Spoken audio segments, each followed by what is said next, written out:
અમરેલી કે જ્યાં ખાણ ખનીજ વિભાગે દરોડાની કાર્યવાહી હાથ ધરી।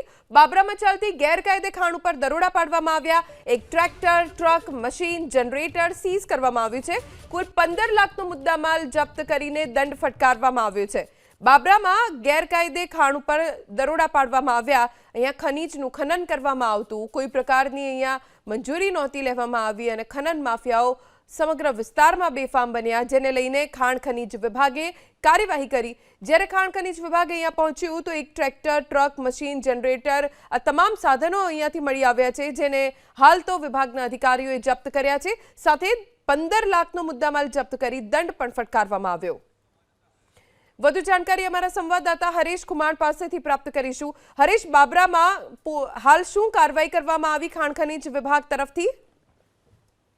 બિલકુલ, અમરેલી જિલ્લા કલેક્ટર અજય દહિયાની સૂચનાથી ખાણ ખનીજ વિભાગે મોટી કાર્યવાહી હાથ ધરી છે। બાબરા તાલુકાના બિન અધિકૃત રીતે ચાલતી ગેલાની જે પથ્થરની જે ખાણો હતી તેમાં દરોડા પાડવામાં આવ્યા હતા। એક રેતીનું ટ્રેક્ટર, એક ગેલાના પથ્થરનું ટ્રેક્ટર, ઓવરલોડ ટ્રેક્ટર અને 5 જેટલી ચકરડી સહિત જે અલગ અલગ મશીનરી હતી તે ખાણ ખનીજ વિભાગે જપ્ત કરી છે। ખાણ ખનીજ વિભાગ દ્વારા 15 લાખ રૂપિયાનો મુદ્દામાલ જપ્ત કરી ધોરણસરની કાર્યવાહી હાથ ધરી છે। હાલ અત્યારે અમરેલી જિલ્લામાં જે પ્રમાણે રેતી ચોરી થઈ રહી છે, ક્યાંક ને ક્યાંક જે ખાણોમાંથી પથ્થરની ચોરી થઈ રહી છે, તેની સામે હવે ખાણ ખનીજ વિભાગે લાલ હાથ કરી છે।